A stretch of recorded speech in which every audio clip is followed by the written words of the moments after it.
Hello friends, मैं राजीव रणभूमि family में आप सभी का स्वागत करता हूं। आशा करता हूं कि आप सब बहुत अच्छे हैं। इन इंफॉर्मेटिव और प्रोडक्टिव वीडियोस का आप बहुत अच्छे से फायदा ले रहे हैं, चैनल से बहुत अच्छे से कनेक्टेड हैं। टाइम एंड डिस्टेंस की कड़ी हमारी कंटिन्यू है। सबसे पहले हमने considerable number of videos, questions की बातें की, कंसेप्ट्स की बातें की टाइम एंड डिस्टेंस को लेकर, और फिर हमारा डिस्कशन उसी कड़ी में और आगे बढ़ते हुए हमने बातें की कंसेप्ट ऑफ ट्रेन्स को लेकर। आज फिर से उसी कड़ी में एक और हिस्सा जो फिर से इंपॉर्टेंट है, बातें करेंगे concept of boats and streams को लेकर। फिर से एक बहुत सुंदर कंसेप्ट, बहुत छोटा सा है ये कंसेप्ट, बट इसकी ब्यूटी बहुत अच्छी है। मैंने अपनी लाइफ के अंदर इस बात को एक्सपीरियंस किया है। बॉट्स एंड स्ट्रीम्स को लेकर स्टूडेंट्स बहुत ज्यादा कंफर्टेबल फील नहीं करते। Reason I don't know, maybe की कंसेप्चुअल क्लैरिटी कहीं वो कमी फील करते हैं। हम ऐसी कमी को फील नहीं करेंगे। बेसिक कंसेप्ट को बहुत अच्छे से डिस्कस करेंगे, और जो मेरा बेसिक कंसेप्ट करने का तरीका होगा उसी के अंदर ही हमारे सभी क्वेश्चंस का आंसर होगा। वो ही दायरे के अंदर से मैक्सिमम क्वेश्चंस प्रोड्यूस होते हैं फ्रेंड्स। ये उन टॉपिक्स में से है जिसमें बहुत ही लिमिटेड सी प्रैक्टिसेस आमतौर पे अवेलेबल होती है, और क्वेश्चंस के कंसेप्ट्स के साथ ही आप उनको बहुत अच्छे से सॉल्व कर पाते हो। तो पहले बातें करेंगे इसके बेसिक कंसेप्ट को लेकर, फिर क्वेश्चंस के साथ अपने डिस्कशंस को स्टेप बाय स्टेप आगे की तरफ ले जाते हुए हर तरीके के अच्छे क्वेश्चंस आपसे बाकी टॉपिक्स की तरह साझा करने का ये भाव दोस्तों कंटिन्यू रहेगा। बातें करता हूं बॉट्स एंड स्ट्रीम्स के बेसिक्स को लेकर। स्ट्रीम से हमारा क्या मतलब बनता है? स्ट्रीम से मतलब पानी की धारा। पानी की धारा वो हमारा एक क्या है, वाटर बॉडी की हम बात कर रहे हैं। वो एक सी रूट हो सकता है, एक सी की बातें हो सकती हैं, पॉन्ड की बातें हो सकती हैं, एक झील लेक की बातें हो सकती हैं। कोई भी वाटर बॉडी जिसमें हम ट्रेवल करने की बात करते हैं, वाटर रूट की बात करते हैं। टाइम एंड डिस्टेंस के अंदर क्या था? आमतौर पे रोड रूट की बातें थी, रेल रूट की बातें थी। कंसेप्ट ऑफ ट्रेन्स के अंदर क्या था? स्पेसिफिक तौर पे रेलवे रूट की बातें थी। अब एक और जो मीडियम बचता है ट्रेवल करने के लिए, वो हमारा कौन सा रूट है? That is water route. बातें कर रहे हैं वाटर रूट को लेकर। वाटर रूट, पानी की धारा, स्ट्रीम के अंदर हम आमतौर पे ट्रेवल करने की बातें किससे करते हैं? बोट हम यूज करते हैं, इसलिए इस यूनिट के अंदर नाम दिया गया है boats and streams. Water route में ट्रेवल करने का जो मीडियम हम यूज करते हैं वो बोट्स हैं, तो इसलिए कुछ डिस्टेंसेस तय करने की बातें करेंगे, कुछ स्पीड में तय करने की बातें करेंगे, बट बातें करेंगे वाटर रूट की। Are we getting why the chapter is boats and streams?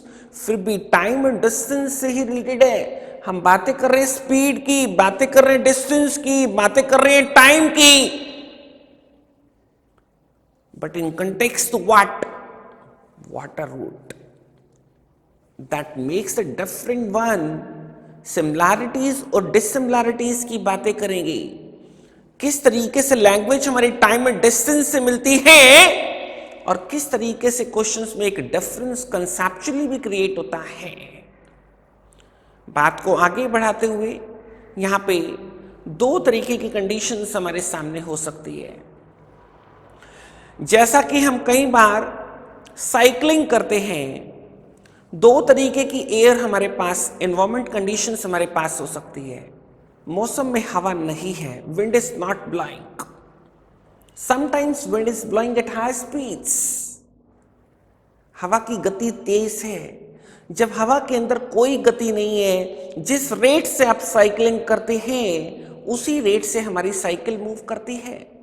But जब हवा के अंदर गति रहती है, हवा के अंदर मोमेंटम है, व्हेन विंड इज ब्लोइंग, तो डिपेंड करता है हम साइकिलिंग उसी डायरेक्शन में करते हैं जिस तरफ हवा ब्लो करती है, विंड इज ब्लोइंग, या फिर when wind is blowing in this direction you try to cycle in this direction opposite one, that makes a difference. अगर हम with the direction of in the direction of wind की ही बात करते हैं तो कंपैरेटिवली हमारी ताकत साइकिलिंग में कम लगती है, हमारी रिलेटिव स्पीड अलग होती है फ्रेंड्स। और जब अपोजिट डायरेक्शंस में हम उसको ट्रेवल करने की बात करते हैं तो हमारी रिलेटिव स्पीड अलग होती है, हमारी ताकत कंपैरेटिवली साइकिल के अंदर ज्यादा लगती है। On the same way water route के अंदर भी ये चीजें मैटर करती है। वाटर रूट के अंदर there are two kind of things, two words are important, remember it, downstream and upstream. What do we understand by downstream? Downstream क्या होता है साथियों? अगर पानी की धारा का बहाव इस दिशा में है, आप अपनी बोट को इसी दिशा में उसके साथ ले जाने की बात करो तो we are moving in downstream। और इसका अगेंस्ट, इसका अपोजिट, पानी का बहाव इस दिशा में है, आप अपनी बोट को इस दिशा में लाने की कोशिश करो, then we are moving in upstream. Don't try to relate downstream पानी की गहराइयों में ऐसे जाना, अपस्ट्रीम पानी की गहराइयों से ऐसे वापस आना। This is not the way downstream and upstreams are being related to water routes. In what context they are related? पानी के बहाव की दिशा के साथ अपनी बोट को लेकर जा रहे हैं, we are moving in downstream. पानी के बहाव के अपोजिट अपनी बोट को लाने की बात करते हैं, we are moving in upstream. तो ये दो वर्ड यहां पे काफी इंपॉर्टेंट है।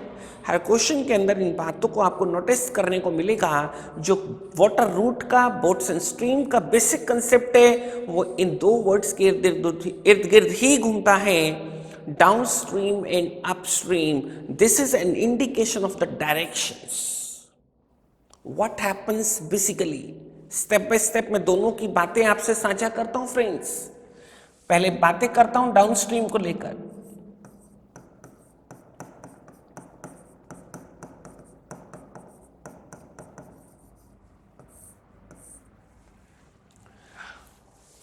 सपोज कीजिए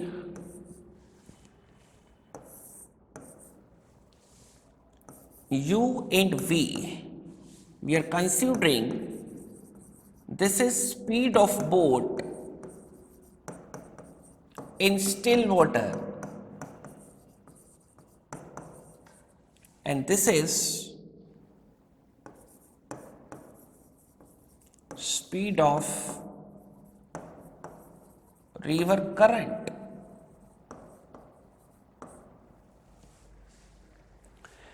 देखो, जो पानी के अंदर, पानी दो तरीके से हो सकता है। पानी हो सकता है हमारा स्टैंडिंग वाटर, स्टिल वाटर, और पानी हो सकता है हमारा फ्लोइंग वाटर। जब ये स्टिल कंडीशंस के अंदर है तो इसका कोई इंपैक्ट हमारी स्पीड बोट पे नहीं है, स्पीड ऑफ बोट पे नहीं है।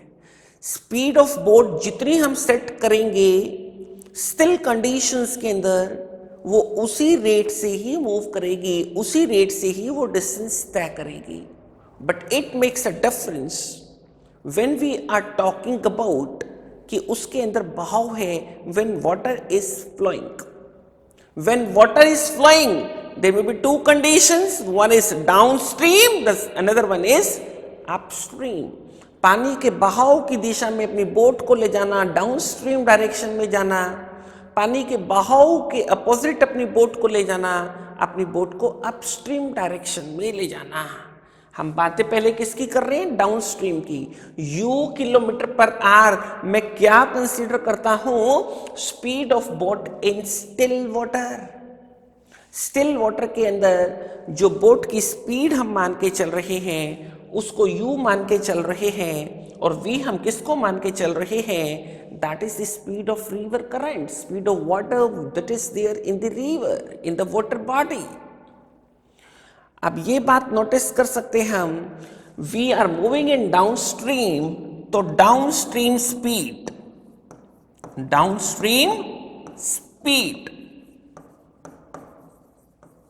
जिसको मैं स्मॉल ए से रिप्रेजेंट करता हूं, पानी के बहाव के साथ साथ अपनी बोट को ले जाने की दिशा में जब हम रिलेटिव स्पीड की बात करेंगे, डाउनस्ट्रीम स्पीड की बात करेंगे, what it should be u plus v kilometre per hour, which is being represented with the help of small a. Is the point clear, friends? Now the next point, then when we are talking about upstream के अंदर क्या होगा साथियों?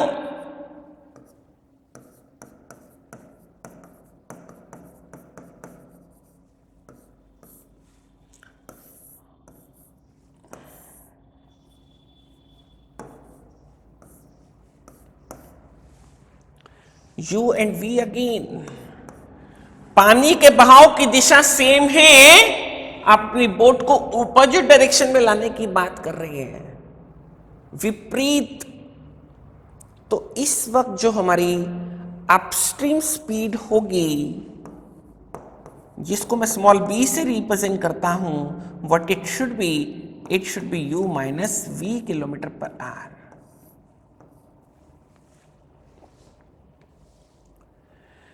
हमारी speed घट जाएगी जब हम अपस्ट्रीम में जाने की बात करेंगे, रिलेटिव स्पीड, और डाउनस्ट्रीम के अंदर हमारी रिलेटिव स्पीड क्या होगी, वो बढ़ जाएगी। डाउनस्ट्रीम के अंदर ये होगी हमारी u प्लस v, तो अपस्ट्रीम के अंदर ये स्पीड हमारी क्या होगी, u माइनस v होगी। साथियों, मैं यहीं पे लिखता हूं स्मॉल b को भी एक बार, it is u minus v। इन दोनों इक्वेशंस को मैं एक साथ डील करने की बात करूं, एक बार इन दोनों को ऐड करने की बात करता हूं, लेफ्ट को भी ऐड करता हूं, इनके राइट को भी ऐड करता हूं। ऐड करने पे v से v कैंसिल होगा, ये 2u हमारा कितने के बराबर बनेगा, a प्लस b के बराबर बनेगा। तो u की वैल्यू क्या बनेगी हमारी, half of a plus b। एक बार फिर से मैं इनके डिफरेंस की बात करता हूं साथियों।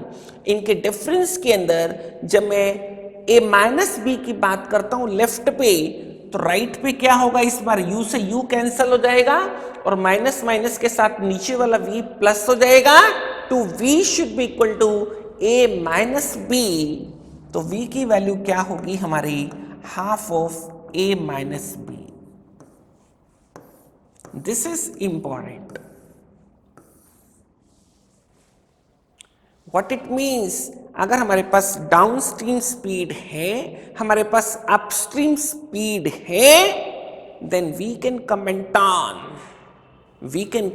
on the value of u and v.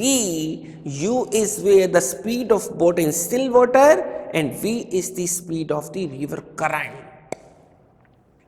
मैं एक छोटे से डेटा से ये बात आपको रिप्रेजेंट करने की कोशिश करता हूं फ्रेंड्स। मैं मान के चलता हूं speed of boat in still water suppose value 10 है, न्यूमेरिकल वैल्यू की बातें कर रहा हूं, 10 किलोमीटर पर hour. We are considering suppose 2 kilometre पर आवर। सेम डायरेक्शन में जब डाउनस्ट्रीम में जा रहे हैं तो स्मॉल ए डाउनस्ट्रीम स्पीड क्या होगा, 10 प्लस 2, आपकी रिलेटिव स्पीड 12 की स्पीड होगी। इस स्पीड के साथ आपकी दूरी तय होगी।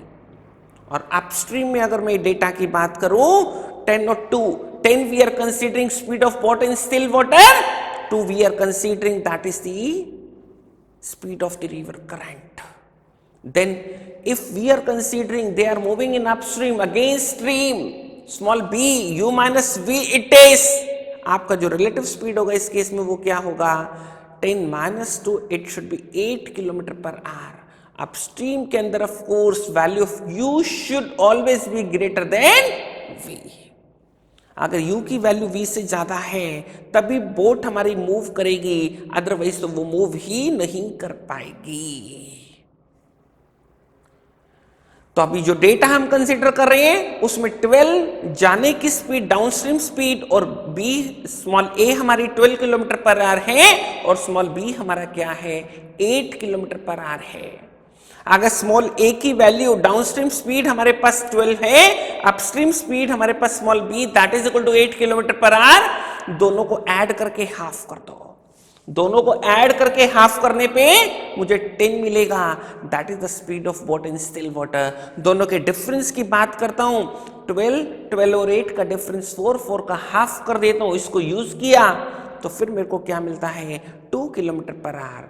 आप देख सकते हैं पूरा डेटा हमारा क्रॉस चेक होता है।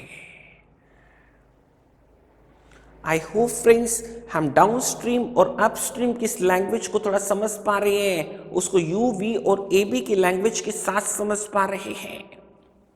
और कुछ इंपॉर्टेंट बातों को हाईलाइट करता हूं, ठीक से समझते चलना दोस्तों। यहां पे वो शब्दों की फेर में हमको कई बार फंसाने की कोशिश कर सकता है। मैंने बड़े प्लेन शब्द लिखे हैं, speed of boat in still water. Sometimes वो क्या करता है, स्पीड वर्ड से रिप्लेस करता है किसको, rate of boat in still water. Rate का मतलब फिर से क्या है, पर यूनिट टाइम, और रेट वर्ड यहां पे किसको रिप्लेस कर रहा है, यूं समझो स्पीड को ही रिप्लेस कर रहा है। तो क्वेश्चंस के लैंग्वेज के अंदर समटाइम्स आपको स्पीड ऑफ बोट ना मिलके क्या मिलेगा, रेट ऑफ बोट। बोट ना मिलके man, rate of man in still water, of course man sitting where, sitting in the boat.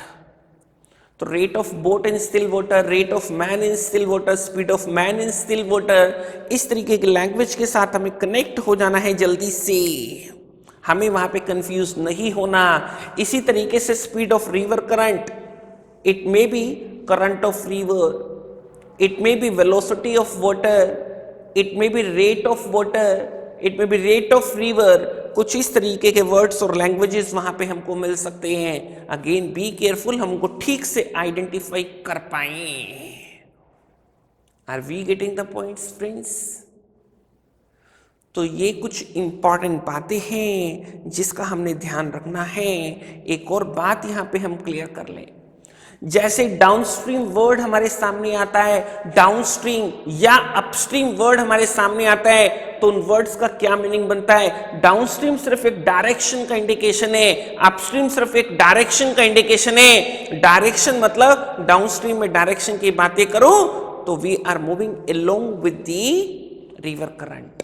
Upstream का मतलब क्या बनता है, वी आर मूविंग। डाउनस्ट्रीम शब्द देखते ही हम उसको रिलेट ना करें स्पीड के साथ। डाउनस्ट्रीम एक डायरेक्शंस का इंडिकेशन है, पानी के बहाव के साथ साथ चलना, जिसमें आपकी रिलेटिव स्पीड, डाउनस्ट्रीम स्पीड अलग बात होगी और डिस्टेंस तय करना एक अलग बात होगी। सेम वे अपस्ट्रीम एक डायरेक्शन का इंडिकेशन है, आप उसको हमेशा स्पीड से ही रिलेट ना करें। अपस्ट्रीम स्पीड एक अलग वर्ड होगा और अपस्ट्रीम डिस्टेंस उस स्पीड से तय करना एक अलग बात होगी।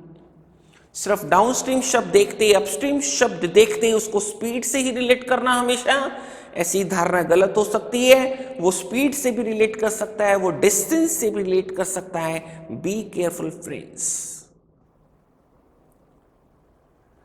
अपने डिस्कशंस को कुछ और आगे बढ़ाते हैं। मैं एक छोटे से कंसेप्ट की ओर आपसे बातें अभी करूंगा, उसके बाद क्वेश्चंस के साथ डिस्कशंस को कंटिन्यू करूंगा फ्रेंड्स। फ्रेंड्स बातें करते हैं कुछ, एक इंपॉर्टेंट बात वाटसन स्ट्रीम को लेकर। मैं एक फिक्स्ड डिस्टेंस की बात करता हूं, एक फिक्स्ड डिस्टेंस। मान लो आपका जाना होता है डाउनस्ट्रीम में, वापस किस में आना होगा, अपस्ट्रीम में। जाने की स्पीड स्मॉल ए है, डाउनस्ट्रीम स्पीड, आने की स्पीड स्मॉल बी है, अपस्ट्रीम स्पीड। हमने एवरेज के यूनिट के अंदर भी बातें की हैं, हमने टाइम एंड डिस्टेंस के अंदर भी बातें की हैं। जब एक फिक्स्ड डिस्टेंस को लेकर जाने की स्पीड अलग हो, आने की स्पीड अलग हो, तो एवरेज स्पीड क्या होती है साथियों, हम अच्छे से जानते हैं, 2 × a × b upon a + b होती है। एवरेज स्पीड का ये कंसेप्ट हमको यहां भी हेल्प करेगा। जाना डाउनस्ट्रीम में, आना अपस्ट्रीम में, डाउनस्ट्रीम स्पीड स्मॉल है, अपस्ट्रीम स्पीड स्मॉल बी है, average speed for a fixed distance, आना जाना इक्वल हो गया for two equal distance the things can be applied 2 into a into b upon a plus b। अगर मैं अलग अलग डिस्टेंसेस की बात करता हूं, दो से ज्यादा डिस्टेंसेस की बात करता हूं, फिर मैं इस चीज को अप्लाई नहीं कर सकता। This is applicable only for two equal distances, जिसमें आने और जाने की बातें आमतौर पे क्वेश्चंस के अंदर होती है। तो ये कंसेप्ट हमको क्वेश्चंस के अंदर फ्रेंड्स हेल्प करता है। आप ये मत हमेशा सोचो कि जाना डाउनस्ट्रीम में ही होगा। आपका जाना अपस्ट्रीम में हो सकता है, वापस आना डाउनस्ट्रीम में हो सकता है। It all depends upon the directions, कि पानी का बहाव किस दिशा के अंदर है और आपके बोट की दिशा क्या है साथियों। इन दोनों बातों पे निर्भर करेगा हमारा कि हम जाना डाउनस्ट्रीम में है या आना डाउनस्ट्रीम में है। जाना ऑफ कोर्स अगर डाउनस्ट्रीम में है तो आना अपस्ट्रीम में होगा, अगर जाने के वक्त अपस्ट्रीम है तो आने के वक्त डाउनस्ट्रीम होगी। इन बातों को हम माइंड में रख के चले। और एक बात, जब हम कंसेप्ट ऑफ ट्रेन्स की बातें कर रहे थे, वहां पर रिलेटिव स्पीड के कंसेप्ट के अंदर जब आप सेम डायरेक्शन की बातें करते हैं तो उस वक्त क्या होता है, रिलेटिव स्पीड हमारी क्या होती है, u माइनस वी होती है। सब्ट्रैक्ट करने की बात करते हैं। और अपोजिट डायरेक्शंस के लिए क्या करते हैं, u प्लस वी की बातें करते हैं। यहां पे ये चीज अपोजिट है फ्रेंड्स। यहां पे सेम डायरेक्शन की बातें हो रही हैं तो आप u प्लस वी की बातें कर रहे हैं, अपोजिट डायरेक्शंस की बातें हो रही हैं तो आप u माइनस वी की बातें कर रहे हैं। where the difference is, this is the conceptually where we're talking about differing boats and stream from the concept of trains। कैसी वो डिससिमिलरिटीज रखता है, कैसी सिमिलरिटीज वो वहां पे रखता है। जो भी कंसेप्ट फ्रेंड्स हमने भी डिस्कस किया है उसको क्वेश्चंस पे अप्लाई करने का भाव है। कुछ क्वालिटी क्वेश्चंस के साथ आगे बढ़ाते हैं बात को। क्वेश्चंस के अंदर फर्स्ट क्वेश्चन की बातों से शुरू करेंगे।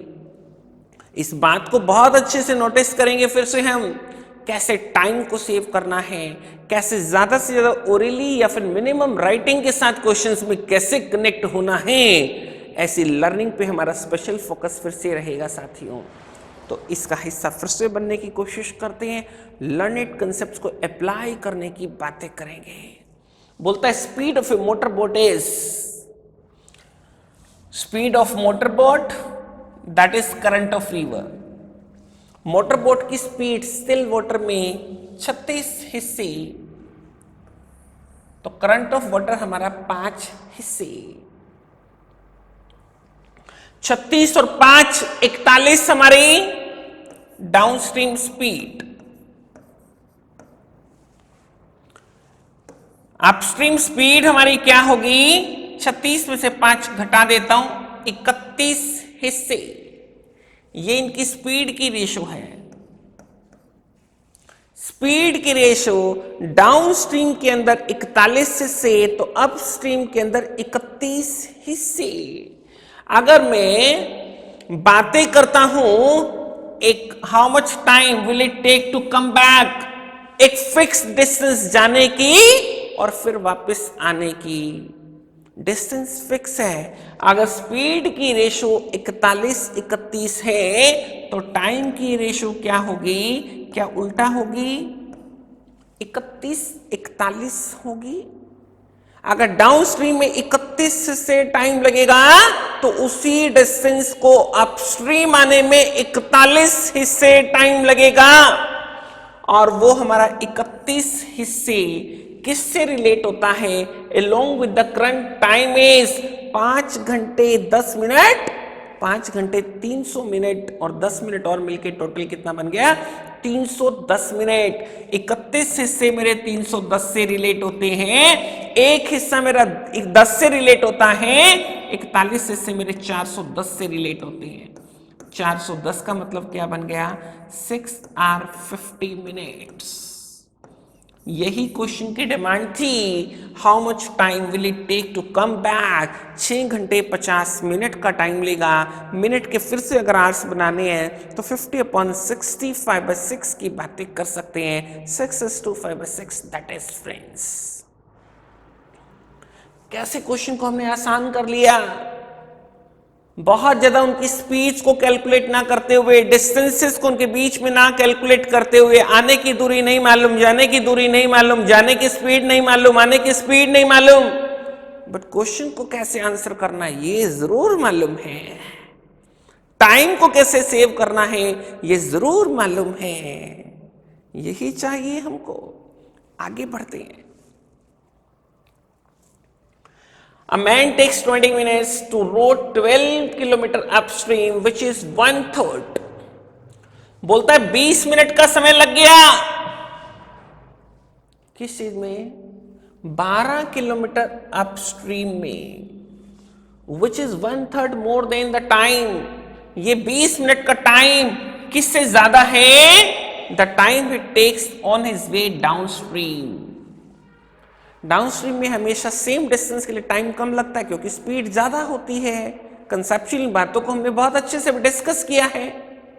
बोलता है डाउनस्ट्रीम में जो भी टाइम लगेगा उसका 1/3 मोर करने पे अपस्ट्रीम का टाइम निकलेगा, और वो टाइम 20 मिनट है। तो डाउनस्ट्रीम का टाइम कितना हो गया? 15 मिनट साथियों।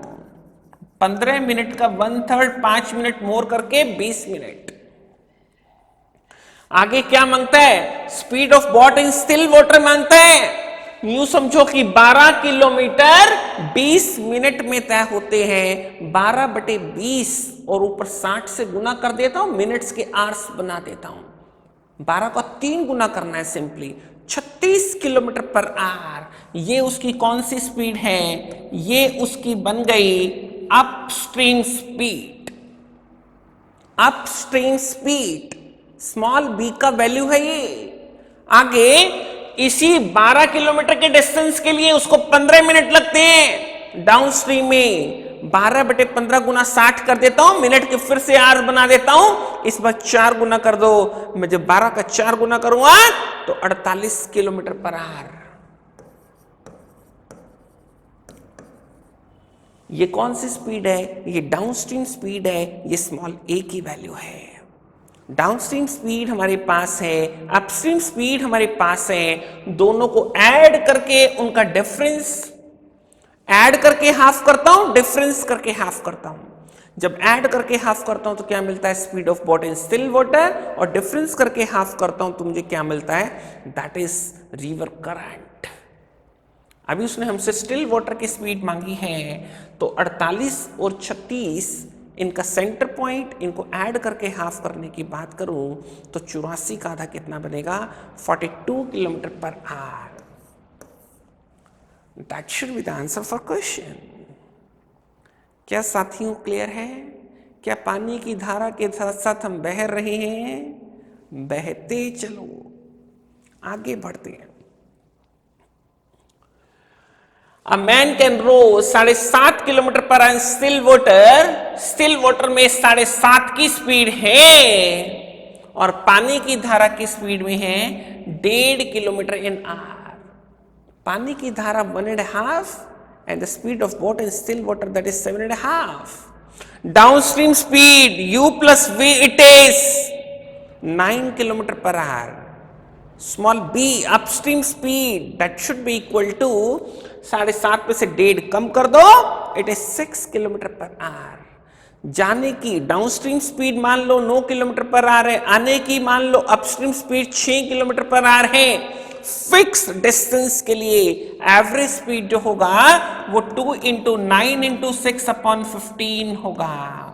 ये उसकी एवरेज स्पीड है और उसने टाइम कितना लिया है? 50 मिनट का टाइम लिया है जाने में और वापस आने में। ये एवरेज स्पीड को टाइम से 50 मिनट्स 50/60 कर देता हूं यूनिट्स की यूनिफॉर्मिटी के लिए। मिनट्स के आवर्स बना दिए, 60 से भाग कर दिया। स्पीड इनटू टाइम करने से मुझे टोटल डिस्टेंस मिलेगा आने का और जाने का। लेट अस सी क्या बनता है ये डिस्टेंस। 5 3 3 2 6 किलोमीटर जिसमें से 3 हमारा जाना होगा, 3 हमारा वापस आना होगा। यही क्वेश्चन की मांग थी। How far of is the place? Answer of the question should be 3 kilometre. मैं उम्मीद करता हूं साथियों क्लियर है। जहां पे जो क्वेश्चन के अंदर अच्छा आइडिया होगा, जो एडवाइजेबल होगा, जिसमें मिनिमम राइटिंग मैक्सिमम अंडरस्टैंडिंग होगी, वही बातें आपसे ज्यादा साझा करने वाला हूं साथियों। ध्यान रहे हमें इस बात का बहुत अच्छे से। A motorbike can travel at 10 km per hour in still water. देखो फिर से क्वेश्चन का आइडिया कहां से डराइव करूंगा साथियों, इस बात को नोटिस करना। मोटर बोट स्टिल वाटर के अंदर 10 की स्पीड में मूव करती है, 91 किलोमीटर डाउन स्ट्रीम में जाना है और फिर वापसी करनी है। डिस्टेंस कितना है? 91 किलोमीटर। देखो साथियों, ये बातें पहले भी मैं आपसे डिस्कस करता रहा हूं। जो डिस्टेंस होता है वो क्या होता है? स्पीड इनटू टाइम होता है। डिस्टेंस के अंदर हमेशा टाइम एक फैक्टर के रूप में छुपा होता है, स्पीड एक फैक्टर के रूप में छुपी होती है। इन बातों को पहले भी अप्लाई किया टाइम एंड डिस्टेंस की वीडियोस के अंदर। आप वहां से कनेक्ट करें अपने आप को, आपको बहुत कुछ सीखने को मिलेगा। 91 किलोमीटर का जो सबसे पहला ब्रेकअप मेरे माइंड में आता है वो 13 गुना 7 आता है। अगर मैं 13 की स्पीड में जाता हूं, 7 घंटे की बातें करता हूं। अगर मैं 7 की स्पीड में वापस आता हूं, 13 घंटे की बातें करता हूं। डाउनस्ट्रीम स्पीड के 7 घंटे, अपस्ट्रीम स्पीड के 13 घंटे, क्या मिलके 20 घंटे ही बनता है? क्या मिलके 20 घंटे की बातें की, टेकिंग ऑल टुगेदर 20 आवर्स। हम सब कुछ ठीक इमेजिन कर रहे हैं। एक जाने की speed, downstream speed 13 kilometre per hour, upstream speed 7 kilometre per hour. 13 और 7 20, 20 का आधा करूं तो मुझे क्या मिलता है? 10 kilometre per hour. That is the speed of boat in still water. जहां पे आके डेटा मेरा पूरी तरीके से वेरीफाई होता है। क्या 91 का ये छोटा सा ब्रेकअप 13 7 हम जल्दी से सोच सकते हैं? 13 की स्पीड में 7 घंटे, 7 की स्पीड में 13 घंटे, मिलके हो गया 20 घंटे। उसने हमसे क्या मांगा था क्वेश्चन के अंदर? बोलता है find the rate of flow of the river. दोनों का डिफरेंस करता हूं, 13 की स्पीड, 7 की स्पीड, दोनों का डिफरेंस कितना बनता है? 6 का आधा कर दो 3 किलोमीटर पर आवर। ये है पानी की धारा की स्पीड। क्या सही स्पीड से हम आंसर कर रहे हैं? क्या सही स्पीड से हम बातों को समझ रहे हैं? This is important. Let us proceed. A boat goes 8 kilometer upstream and then returns. 8 kilometre जाना और वापस आना। जाना मानता हूं डाउनस्ट्रीम में, इस वैल्यू को रख देता हूं स्मॉल ए। मैंने क्या किया? डिस्टेंस अपॉन स्पीड कर दिया तो मुझे टाइम मिल गया। इसी तरीके से 8 किलोमीटर वापस मानता हूं अपस्ट्रीम में। 8 किलोमीटर अपस्ट्रीम में आना है, 8 अपॉन बी की बात कर दो। फिर से डिस्टेंस अपॉन स्पीड कर दिया तो मुझे टाइम मिल गया। 8 किलोमीटर जाने और आने का ये टोटल टाइम मेरा ये कितने के बराबर बनता है? ये 4 घंटे 16 मिनट के बराबर बनता है। 16 मिनट के भी आवर्स बना देता हूं। 16/60 की बात कर देता हूं। 4/15 की बात कर देता हूं। 4 + 4/15, 64/15। साथियों 1/a + 1/b यहां से क्या मिलता है मेरे को? ये मिलता है 8/15। क्या मैं 8/15 को आसानी से इस 15 का ब्रेकअप में कर सकता हूं? 5 × 3 में दोनों को ऐड करके 8 मिलता है। क्या मैं इस छोटी सी बात को ऐसे रिप्रेजेंट कर सकता हूं 1/5 + 1/3? इसको रिलेट कर दो 5 से, इसको रिलेट कर दो 3 से। Purpose has been solved. Small a that is downstream speed 5 kilometre पर आवर और बी की वैल्यू that is upstream speed that is 3 kilometre पर आवर। दोनों को ऐड करके हाफ करना, दोनों के डिफरेंस के हाफ करना, speed of boat in still water calculate करना और speed of river current calculate करना। बोलता है find the actual velocity of boat.